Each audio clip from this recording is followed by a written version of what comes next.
Аспан тау асқар таумен таласа алмайды.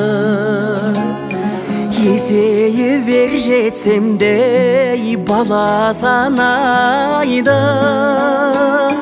Анасы бар адамдар қартаймайды ғой, әкесі бар адамдар аласармайды.